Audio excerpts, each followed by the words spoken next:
up, guys and ghouls, and welcome to Fright Mike. I'm Liz. I'm Sam. And today we're going to finish off our Curios and Curses month with yet another very, very famous object that is cursed. That is cursed. It's an object, all right. The Necronomicon. Spooky druids. I feel like... No, I can't even say that. I'm not going to say what I was going to say. Scratch it, strike it from the record. I want a copy of this book. I want a little skin book. Yeah, skin book. I was going to say a skin suit. Ew. I'll take a skin suit, too. Oh, it's so fleshy. So squishy. Oh. I imagine it feels like one of those rubber chickens. Ew, the smell. Yeah, think of the smell. Think of the smell, you ever thought of the smell, you bitch? Ew, I better the smell. So if you haven't guessed it yet, we're talking about The Evil Dead from 1981. Called classic. I promise I'm not a serial killer. I can't make that same promise. I don't have skin luggage. Oh, Jesus. Yes. Yes. The Evil Dead came out in 1981, currently has a 7.5 out of 10 on IMDb. This has a whopping 95% of Rotten Tomatoes. Well loved indeed. That's why I'm terrified to talk about it today. know. Don't come for me, Evil Dead stans. Don't come for me, demons in the woods. Oof. This one's gonna be hard to talk about. Not because I don't like it, but obviously because everybody knows that Evil Dead 2 is better. Does everyone know that? An Army of Darkness. Well, obviously. Army of Darkness is the best. It is so good. Army of Darkness is my childhood. But this one I watched a lot too. Yeah. You know, it's got Ash with his unibrow. His intense brows. Yes. This was Sam Raimi's first film. Really? First feature film. Well, son of a bitch. Yeah, they were like 20 when they made this movie. They're so cute. Yeah. Well, Bruce Campbell is cute. Does it have any, like, match to your YouTube days? Your early YouTube production? No, you babe. Oh, yeah. Oh, if you don't know. Oh, God. I'm about to plug Sam real hard here. Oh, man. Yeah, for those of you who don't know, which is probably all of you, I wanted to be a film director when I was younger and still had dreams. And I have... Life didn't crush your soul. I made one amazing and one amazing script. So I made one amazing short film, and the other short film was not amazing, but my script was amazing. The editing was. Oh my god, the editing was fresh. Fire. So good. The cuts, the music, the star swipes. I mean, I had it all, baby. How many views does it have? Not a lot. 10, and 9 of them are me. Probably all me. It's probably me and the people that are in them. But they're amazing. Don't look them up. You'll regret it. Well, you had a small budget. Or no budget. Yes, my small budget was anywhere around my town that I could film for free. And anyone who was willing to participate. Most of the characters in my movies were my brother, playing multiple characters, including women. I was ahead of my time, and so was he. And animals. True. Yeah, but now I'm old, and that's not I can't go back. I won't. I won't. But enough about me. The Evil Dead. Let's talk about The Evil Dead. Yeah, so Bruce Campbell's great. I love him. I know. I would kiss his chin. I've seen him in person at the cons before. I've never actually, met him, but I've seen him in the flesh. I imagine that he smells like Old Spice, and only partially because he did Old Spice commercials. Yes. Like, he smells like patchouli. Yes, he does. Real earthy. Really earthy. Bruce Campbell, if you're listening, what do you smell like? Write us at frightmikepodcast at gmail.com. Yeah, he's great. I love him. I know. I love him in everything. He has such a very, like, expressionist face? Yes. Expressionist? A face full of expression. He's very good at emoting. Yes. Yes. Him and his little waggly unibrow in this. God bless him. Yeah. Pretty grooming. I know. I love that. Yeah, they were young when they made this movie. And they had, similar to your situation, almost no budget. Love that. The cabin was actually abandoned. Oh, you don't say. Yeah. It looked so glamorous. I know. Oh my god. I mean, honestly though, with what little budget they had, they killed it. They killed it. Yeah, I actually like that it looks like a home movie, like that that gritty. It adds to it. Yeah. Because when I was little, this was a frequent watch of mine. I mean, we were at Bruce Campbell's Stan family, and so Evil Dead 2, and Army of Darkness were on heavy rotation, and yeah, Linda and Cheryl, they had scared me a little bit as a child, but yeah. The makeup is bomb in this movie.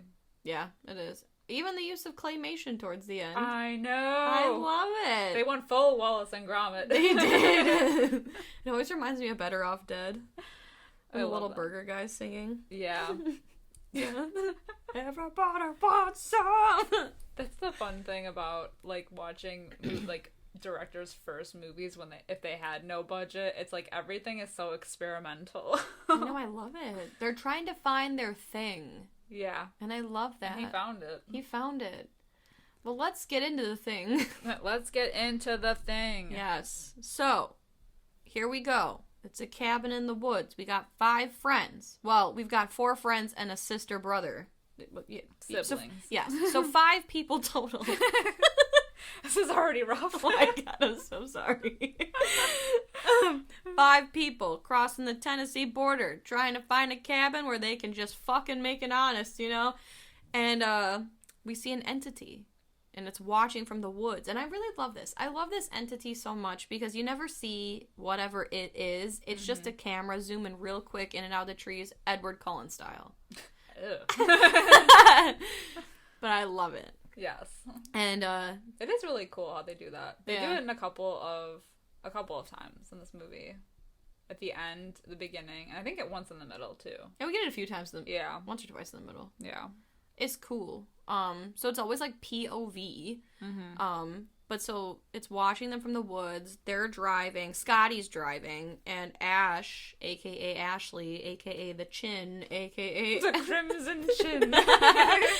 He's trying to find where they're going on the map, and they narrowly avoid getting crushed by a truck. Yeah. Right? Yeah, and then they go over that shady-looking bridge, which also breaks while they're on it. And they're all like, LOL, it's fine, as the wheel is literally, like, poking through the bottom of the bridge. But they still decide that this is all fine, and they go to the cabin, and it's up in, it's up in the mountains. It's secluded. Very. They're kind of, like, exploring. Yeah. Right off the bat. You got your typical shed equipment and torture devices. If this were a Hostel movie. But, like, later that night, they're kind of settling in, and Cheryl, who is Ash's sister, is kind of, like, doodling in her notebook, and she's drawing a clock, which suddenly stops out of nowhere. And then there's, like, a spooky wind that comes through with, like, weird whispers.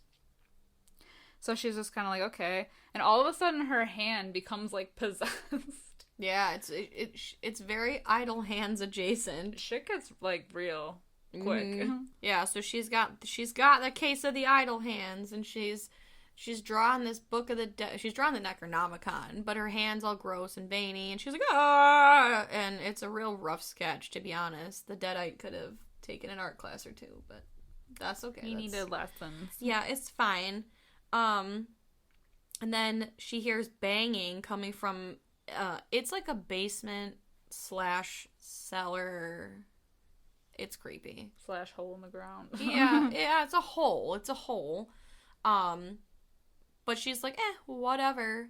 And then they're all, all 5 of them, they're having a gay old time. And they make a toast. And then the basement door flies open out of nowhere for no reason. And they're like, huh. I also read that there wasn't actually a basement in this cabin. That they just dug a hole for, like, the exterior. Huh. Yeah. No actual cellar. Full of cursed objects. But, yeah. Fun fact. Oh, I like that. Oh, that adds to it. Oh, I like that. So they send Scotty down there, and they're like, yeah, you go look. And when he doesn't come back for a spell, then our dear Ashley, a.k.a. Ash, a.k.a. Ashley, he goes in after him. And, we get the whole wacky Scott scares him, and they're like, and they're checking out a bunch of old gross shit. They find a little skelly stick. It's a knife, I think. Yeah. And also a Hills Have Eyes poster. Yes, with Michael Berryman on it. I love that that's down there. That is so fun. And random. I love it. Yeah. And a pistol. Yes. Oh, and a bunch of shotgun shells. Mm-hmm. And our cursed object of the episode. A gnarly book. It's called the Necronomicon, or the Book of the Dead, which we will find, because they also find a tape recorder of some guy with, like, oh my god, the best narrator voice ever. It's, like, real deep, kind of like mine. And real mannish. Yes, real burly. And so they're all listening to this recording, and he says, like, oh, it's the Book of the Dead, it's bound in human flesh and inked in human blood, all the good stuff. It's about demons, and they can be given life after reciting the incantations in the book, and they stop it because the girls are like, ah! And Scotty's like, don't be a pussy! And they continue to play it, and of course the incantations are being recited, which, brings about the demons. Yeah. So now we got some deadites roaming around up in here. All up in here. Yeah, I can't imagine how it smells. I don't know why I can't get that out of my head. Well, especially because it's been in the basement for so long. It's musty. It's skinny. Yuck. It's bloody. Probably smells like a rubber chicken. Well, so something that the archaeologist on the recording mentions is that he was kind of studying the book, and when he went to recite it, he said that the wood started coming alive, and his wife got possessed. Yee. So we got that going for us. I'm telling you, it's cabin fever. She was probably just crazy and bored. Maybe he was on LSD. That's true. Shrooms even. But, yeah, so then, like, it cuts away kind of to a moment between Ash and Linda, and they're exchanging gifts in, like, a really weird sequence of, like, a lot of eyeing. Yeah. A lot of close-up shots of their eyes looking back and forth, but he ends up giving her a little magnifying glass necklace. It's pretty, it's cute. It is cute. I just like this because this scene, we get a little, like, juxtaposition at the end, which we'll get to, but there's also, like, when he's trying to bury her, and then he's watching her like, hey, and she's, you know what, we'll get to it. But, yeah, so after that happens, then the demon is watching as they make out, and then it's like, well, it's like a peeping Tom evil spirit. Yeah. Then he moves on. He's like, this is boring. And then he moves on to watching Cheryl, and they're like, join us. And she was like, I don't know, maybe, because because she goes outside. And she goes to investigate. Yeah, like a loser. These are some brave people. And guess what happens, Cheryl? When you investigate spooky noises, you end up getting tree raped.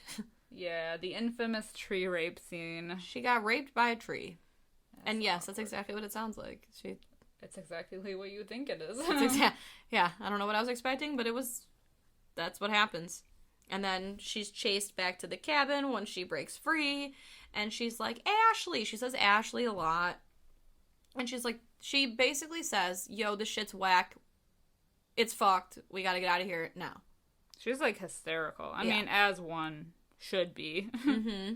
So Ash does attempt to drive her back into town because she, like, refuses to stay there, which good call.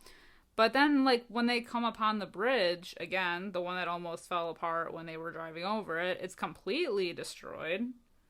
So, yeah, they turn right back around and head back to the cabin where they continue listening to this, like, creepy-ass recording of this archaeologist. It's so stupid. I don't know why you would keep listening. But, well, it's really only Ash that's listening. Yeah, I mean, at this point is when the archaeologist is talking more about his wife's possession and how the only way to kind of, like, defeat the possession was to dismember her. So not really defeating it at all. Yeah, just killing her. Mm-hmm.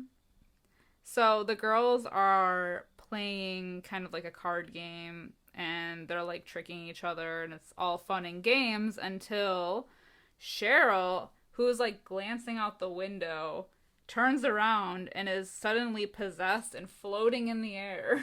It's amazing. She's like, bah! And then she's, the demons are speaking through her. They're like, we'll kill you for disturbing our sleep. Blah. As they should. As they should. You don't wake up a demon. No. You don't wake up anyone. Why would you do that? So she stabs Linda in the leg with a pencil.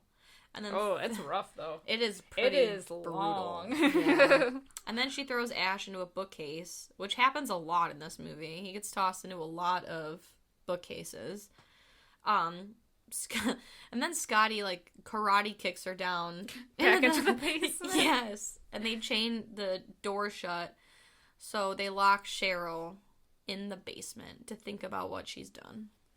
And at this point, Shelley now is hysterical, as she should be.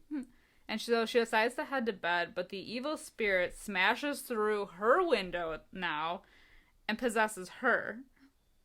And then she ends up coming out and attacking Scotty. So now shit's just going down at this point. Yeah, this shit moves fast.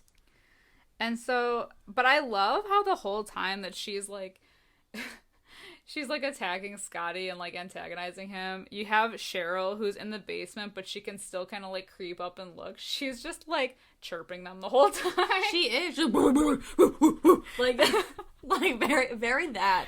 She's, like, a cheerleader. And, by the way, she went from, like, looking like, oh my god, she's possessed, to, like, holy fuck, that's a demon. Like, she looks scary. The transitions are so good. Like, yeah, like you said, like, it goes from, like, oh, they just have, like, white eyes, but they still kind of look like a human, to, like, ugh. Yeah, Cheryl is by far the scariest looking out of anybody that gets possessed. Yeah. Oh my god, she is so creepy. And then just to have her, like, peering out of the floor, just, like, really rallying the troops. She's terrifying. So basically, like, she goes all, like, cat scratch fever on him, scratches his face, and then Shelley gets tossed into the fire, but then I don't know why he feels bad, because he pulls her out, and then she looks all gross, and she's like, oh, thank you, I don't know what I would have done if you didn't pull my flesh out of the fire. The burning inferno. Yeah.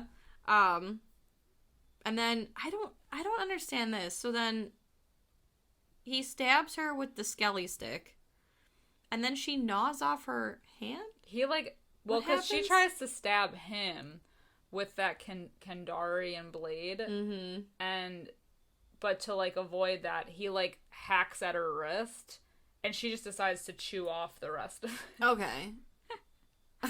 I was like, oh, okay, she's taking a snack break. Snack break. Yeah, snack break. That's exactly what it is. But Scotty ends up stabbing her in the back anyway, and then hacks her up to pieces with the axe. It is literally, her death scene, though, is, well, the first death scene, because, like, he stabs her, and she's like, ah. Yeah, I was gonna say, people die multiple times in this. Yes. So this is, like, about the third time she's died. She takes forever to die, and then this, like, she vomits white stuff, and then, like, the milk. Strawberry milk comes shooting out of her armhole, and then you're like, oh, she's dead. And then she's like, JK. So that's when he, like, hacks at her with an axe, and it's like, okay, this is it now. Right. Because she... Triple tap. Exactly. She had taken so long to die. They do feel a little guilty, though, because they end up burying her. Yeah. Giving her a proper burial. But Scotty, at this point, he just killed his girlfriend. He's peacing out. All this is going on, by the way, while Linda is still sleeping. Oh, Linda. And, yeah, like you said, Scotty's basically like, I'm not waiting. That's your girlfriend. I'ma get the fuck out of here. But then, I don't know why he sticks around. Because he's still there. Yeah. When Ash goes to check on Linda. He does hang around. But yeah, Ash goes to check on Linda. She's become full deadite at this point. And she's, like, goofy. She's real goofy. She reminds me of, like, if the Annabelle doll from the Conjuring universe was a real-life human being. You know, she's just wearing, like, a white dress, and she's got, like that, like, clown I was gonna say, she's mouth. very clownish. Yeah. Because she sits on the ground, like, laughing a lot. And yeah. It's got clown vibes. Yeah. And she just, like, giggles a lot, and I don't know. I mean, she's just goofy looking. Yeah. But Scotty does return. He comes up back, and he's all torn up from, like, attempting to escape the woods, but the woods don't want to let him go. I have a feeling he was tree raped, too. He might have been, honestly. And he did not like it.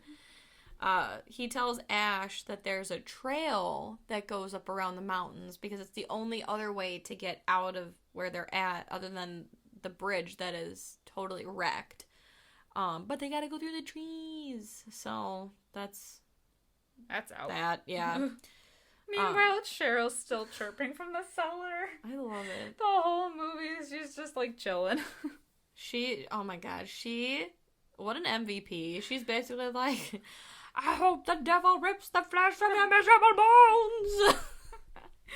I want to be her. I know. She is so funny. Linda's annoying, though. She doesn't stop laughing. And then Ash resorts to some bitch slapping.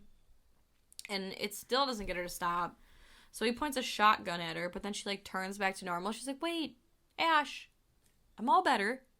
And then Cheryl, in the basement... that deadite trickery. Now she's fully immersed herself in the hole, so you can't see her. And she's like, Ash, I'm all right now. Let me out. Let me out. I'm all right now, Ashley. Let me out of here. And he's stupid. And he gets down on the ground, like, by the door, and then Cheryl's deadite hands come and choke the shit out of him for being so stupid. Yeah. Yeah. Well, then Ash, like, kind of feels bad and doesn't want to kill Linda, so decides to then drag her outside. Like, that was gonna solve anything. I know.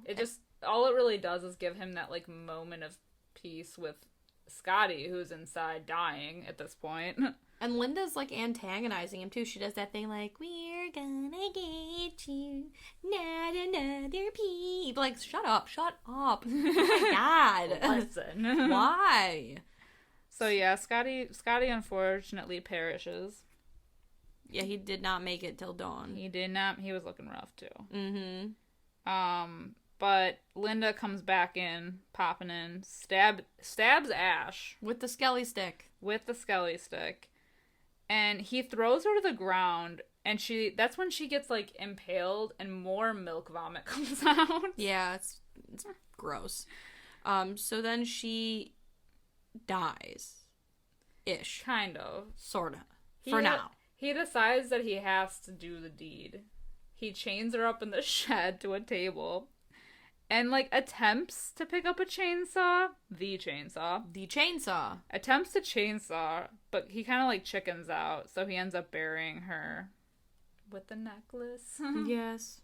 But she's back, baby, because this is the bookend. This is the, you know, when he gave her the necklace, he, like, closed his eyes, and she was, like, looking at him, he was looking at her, and they were, like, you know, doing that thing. And now he's, like, digging the hole to bury her, and she's like, eh? And then he looks back, and she's, you know, got her eyes closed. So he starts digging. And then she opens her eyes, and she's like, eh? And then he looks back, and then her eyes are closed. Either way. Trickery. It's so fun. It's so funny. I'm so glad I spent 5 goddamn minutes explaining this. Well, no, because, like, the thing is that he goes to grab the necklace off of her, and she pulls a Carrie. Yeah, she does. She did. And, like, grabs him. And then she just, like, scratches the shit out of his ankle. More ankle stuff. Mm-hmm. This all culminates with him decapitating her with the shovel. Yeah. He, like, Sammy Sosa's her head off of her body, and then it goes rolling, and it's, like, making a bunch of noise, and then her body, which is, you know, headless now, it reminds me so much of Dracula Dead and Loving It, when he goes to stake Lucy, and all the blood comes out, he's, like, covered. It's in his mouth. Yes, it's everywhere. It's like her body is still trying to attack him, and, like, get all up on it. Yeah. So he decides, once he's free of that, the headless body writhing, he heads back to the cabin. But at this point, Cheryl, our girl Cheryl, cheerleader Cheryl, is loose. She's on the loose! She gets a shotgun to the face. Yeah. So Ash decides to head back to the basement to get more ammo because, you know, he needs it since no one's staying dead for very long. But this is, like, such a cool scene, because while he's down there, then, like, he gets more blood, like, dumped onto him. Yeah. Through, like, a pipe. It's really random. Yeah, it's very random. There's, like, blood leaking from everything. Which I like. I don't know. Yeah. Because, like, it starts coming out of the, like, electric sockets, and then it's dripping into a light bulb, so it casts, like, a red shadow. Or, like, you know, red tint. And then there's this old Victrola that, you know, turns on and plays. And it's playing, like, old-timey, you know, shave-and a haircut music. Yeah. And then this, like, projector turns on. So it's, like, a Super 8 film, but nothing is running on it, necessarily. But there's, like, blood dripping down on it. So then Ash, who's standing in front of it... the light. Yeah. The infamous red light. Yes, I love it. It looks so cool. But he grabs the bullets and heads back upstairs. But this is really cool because this part has, like, some wacky camera work.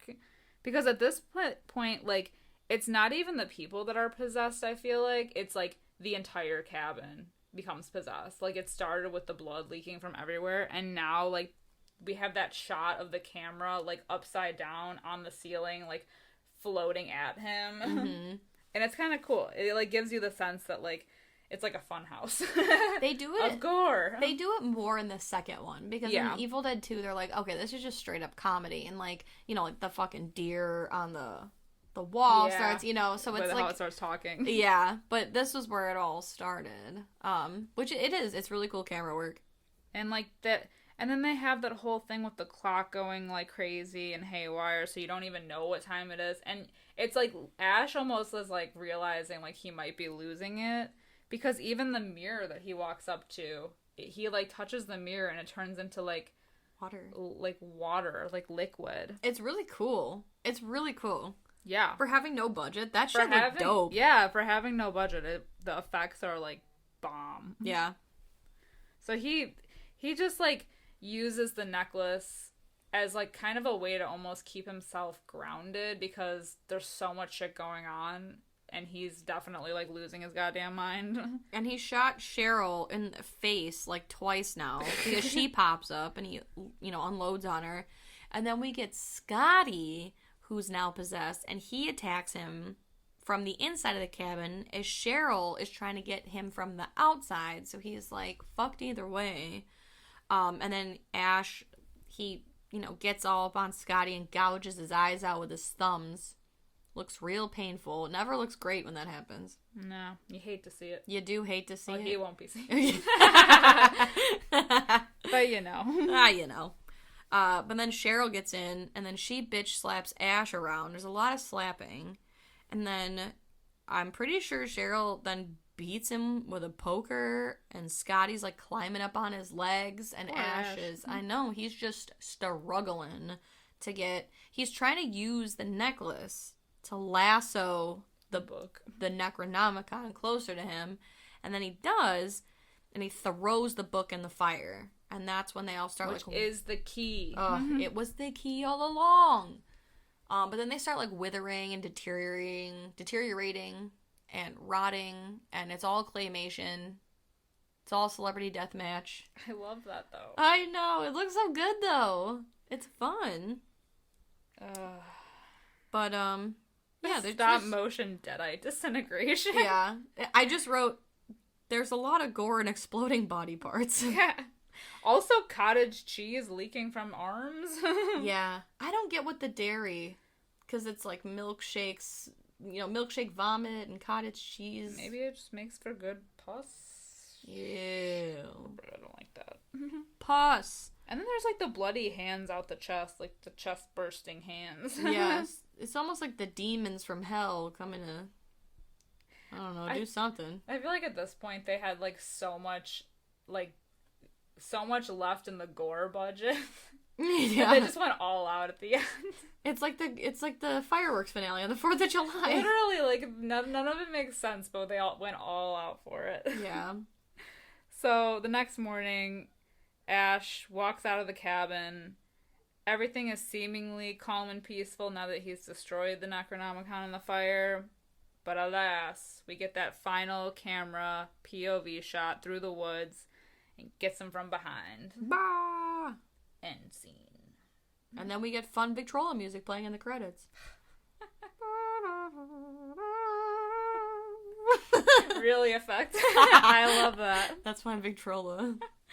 I loved it for soundtrack. you. Yeah. So that was the movie. It's not very long. It isn't. Comes in under an hour 30. Solid. Mm-hmm. Wasn't it like an hour and 25? Something like that. It doesn't mess around. It just goes for it. And that's what I like about this movie, that it goes for it. Yeah. They experimented so much, and I love it. It's that kid that doesn't have a shot in hell with the popular chick, but he still asks her anyway.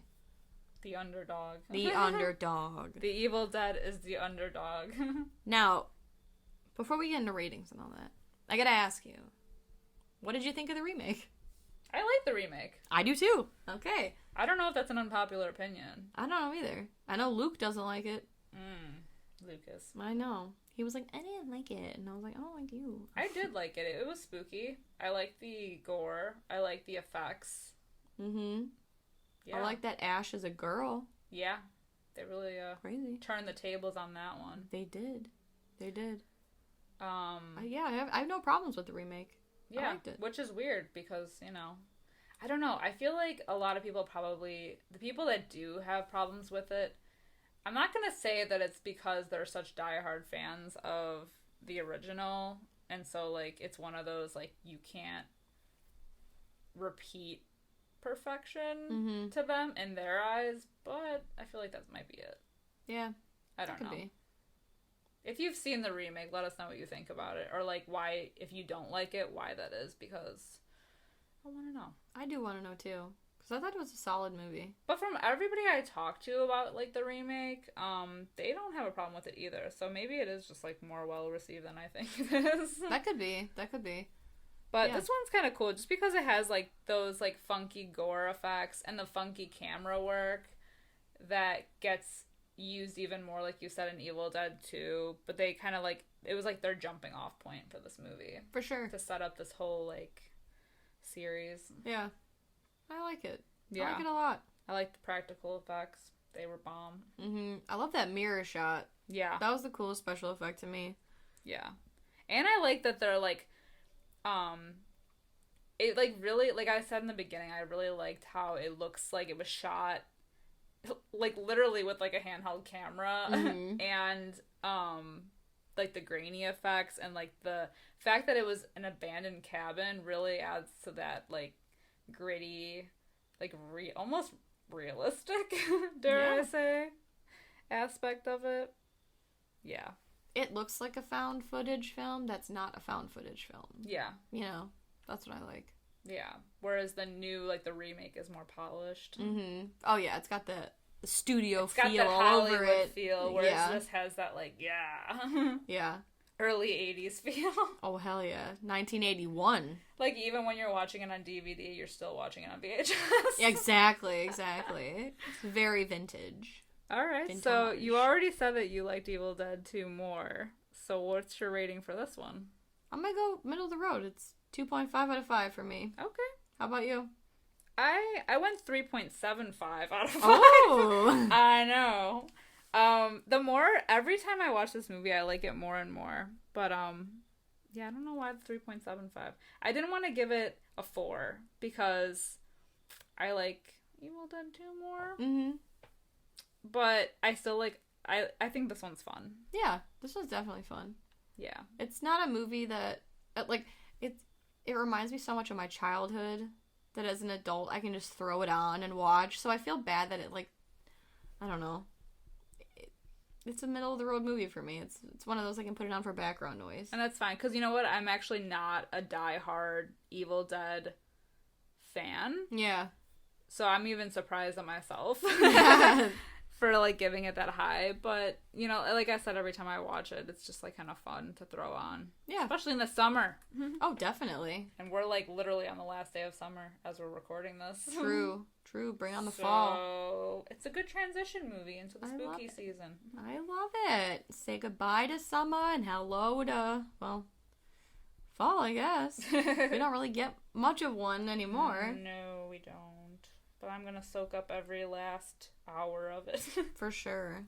I'm wearing an oversized sweater as we speak. And, yeah, bring it on. Bring it on. All right, fellow deadites, we're wrapping it up. Thank you for joining us this week for a crazy episode and the last of our month. Next month is a brand new theme, so stay tuned. You can follow us on social media. We're on Facebook, we're on Twitter, we're on the gram. We're everywhere. We're like the wind. We are everywhere. We're like that creepy deadite that just likes to watch the people. POV one. Yes. Yes, you can find us on there. We post everything, all of our previews for next episodes, our previews for themes for the month. Next month is October. It's gonna be lit. I can't wait. It's spooky season. We're going all out. As if we weren't before. But still. Even more so. And it's our inaugural October episode. It is. It's our first Halloween-y month. Yeah. Of our podcast being live. So join us. Please join us. If you dare. I'm so sorry. And if you're looking for more spooky content, you can find us on Patreon at frightmike.com/Patreon. Or patreon.com/frightmike. Yes, there's more spooky content to be found and supported by you, of course. Yes, and you know, if you don't mind, if you find yourself in a spot where you can leave a 5-star review, glowing reviews, I would appreciate it. Yes, please do. It lets us know what's good. Yeah, we know we're good. Brushing off my shoulders. That's right. No, but please do. Everything that you guys do, even commenting on our social media, we love talking to you guys. We love chatting. We love debating. I mean... everything in between. We're master debaters, so... Oh, but until next week, I'm Liz. I'm Sam. Rest in peace.